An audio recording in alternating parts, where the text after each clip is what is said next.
तो हमारे प्रश्न कोई भी कारखाना बंद करो, मैं कह रही हूँ इट हैज टू बी सही चलेगा। बिल्कुल ये that is all. If you want to close down VAM Organics, then put down as one. If you don't want to close it, not a problem. If you identify this karkhana is not putting any chemicals in, but they are taking 1 billion liters out every day, then that is also part of your target.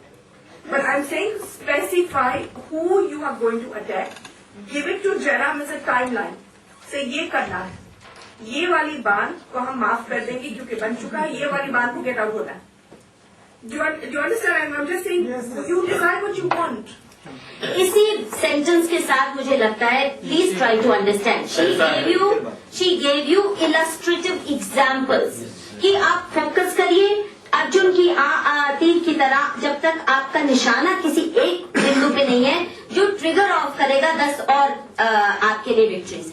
अगर आप छोटी छोटी victories से शुरू नहीं करेंगे और एक बड़ा ही चाहेंगे कि सारा एक ही बार, तो वो होने वाला नहीं है।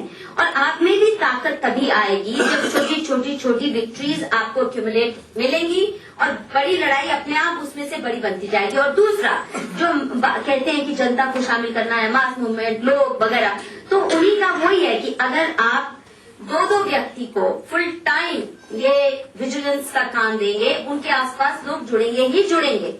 वो एक शुरुआत, वो बिंदु बन जाते हैं। तो इन पे डिटेल में बात करने की जरूरत होगी। मुझे लगता है कि उसकी डिटेलिंग जो है, कौन से हमारे बिंदु हों, वो हम अगली मीटिंग के लिए करें। और इसी until 10 people come up and say कि these are the problems. If you say कि हम लोग catchment area समझ करके, you give a list of 10 industries or 10 activities that are using up the water. And then let's put them down. Somebody else gives 10 more. Somebody else gives 10 more. Then you choose your target. Then you give it to Jairam. जितने भी सुझाव आए वो सब सुंदर है, उसमें किसी को आगे घटाने की जरूरत नहीं, क्योंकि जो चुनौती हमारे सामने वो इतनी बड़ी चुनौती है कि एक सुझाव 10 सुझाव से काबू में आ जाए। तो मैं रुझाव की बात कर रहा हूँ, ना कोई मीडिया था, ना कोई प्रेस था, ना कोई पैसा था। तो बच्चों को हमने लगाया कि हम क्या करते थे, स्कूल जाते समय प्रभात फेरी की तरह जाते और एक नारा होता था, नौजवानों हाँ भाई हाँ, एक काम करोगे क्या भाई क्या, कुर्बानी दोगे क्यों भाई क्यों, एक चीज मिलेगी क्या भाई, आजादी आजादी।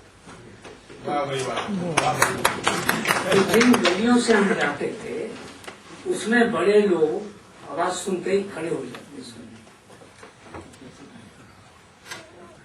और काम हमने कुछ नहीं किया उस वक्त, तैयारी की काम, और उसका इतना प्रचार हुआ, प्रभात फेरी कई साल तक प्रभात फेरी करते रहे।